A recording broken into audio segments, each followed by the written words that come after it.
Bonjour à toutes et à tous. Aujourd'hui, on va décortiquer ensemble la construction d'une phrase en français. Pensez-y comme un jeu de construction.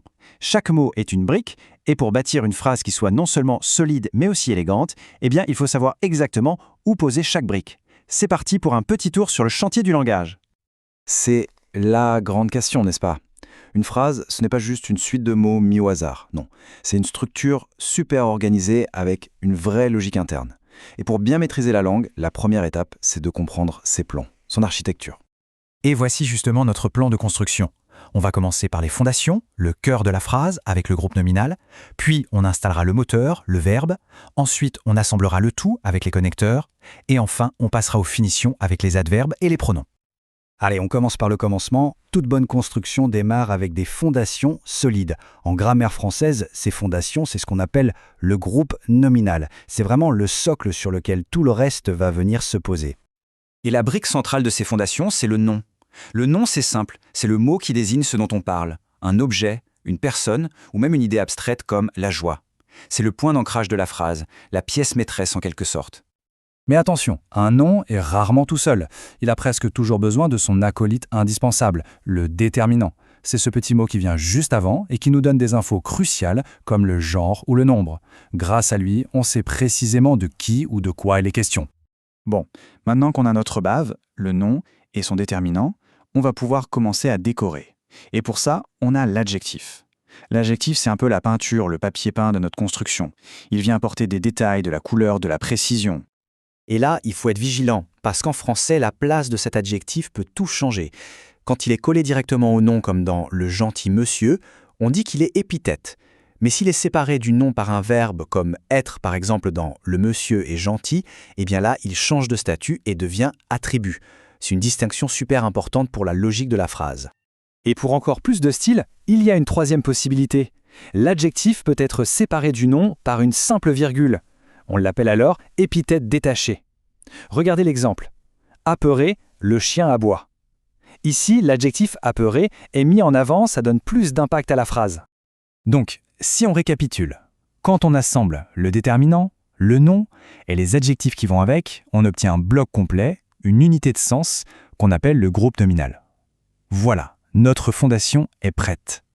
Maintenant que nos fondations sont posées, il faut bien mettre un moteur dans tout ça pour que ça vive. Ce moteur, c'est le verbe. C'est lui qui va donner de l'énergie à la phrase, qui va la mettre en mouvement en décrivant soit une action, soit un état. Le verbe a donc cette double casquette qui est essentielle. Soit il nous dit ce que le sujet fait, il court, il mange, soit il décrit comment le sujet est, son état, avec des verbes comme être, sembler, devenir. C'est le cœur battant de la phrase.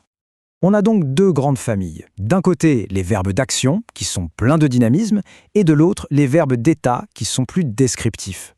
D'ailleurs, ce sont ces verbes d'état qui servent souvent de pont pour les adjectifs attributs, comme on vient de le voir. Le choix du verbe va vraiment définir le type de phrase qu'on est en train de construire. Ok, on a nos fondations, on a notre moteur. Maintenant, il faut lier tout ça. Il nous faut le ciment, le mortier. Et ce rôle, c'est celui des connecteurs. Ces petits mots sont absolument cruciaux parce que ce sont eux qui créent les liens logiques entre les différentes parties de notre phrase. On peut les ranger en trois grandes catégories. D'abord, il y a les prépositions « à »,« dans »,« par »,« pour » qui situent les choses dans le temps ou l'espace.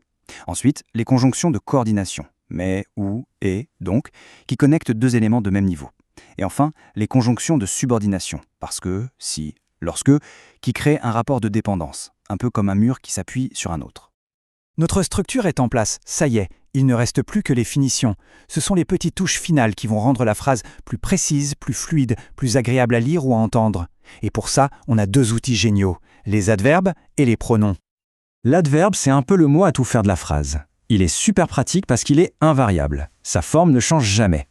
Son boulot, c'est de modifier un autre mot pour ajouter une nuance. Par exemple, il va nous dire si une action est faite rapidement ou comment quelqu'un est très gentil. C'est la touche de précision. Le pronom, lui, c'est le champion de l'efficacité. Son but, c'est d'éviter les répétitions. Plutôt que de dire « le chien », on va dire « le chien, il ». Ça allège le discours, ça le rend beaucoup plus fluide et élégant. Et là, un dernier point de vigilance, un piège assez courant. Certains pronoms, notamment les pronoms personnels compléments, peuvent être confondus avec des déterminants parce qu'ils s'écrivent pareil. Par exemple, le mot « là ». Dans « je la vois », la est un pronom. Mais dans « la table », c'est un déterminant. C'est vraiment le contexte de la phrase qui permet de savoir à qui on a affaire. Et voilà, on a fait le tour des briques essentielles pour construire une phrase en français. Du nom au pronom, chaque pièce a son rôle, sa fonction. Mais bien sûr, connaître les pièces, ce n'est que le début. La vraie magie, la vraie question, c'est comment on les agence pour créer des phrases qui ne sont pas seulement correctes, mais qui ont du style, de l'impact. Ça, c'est tout un art.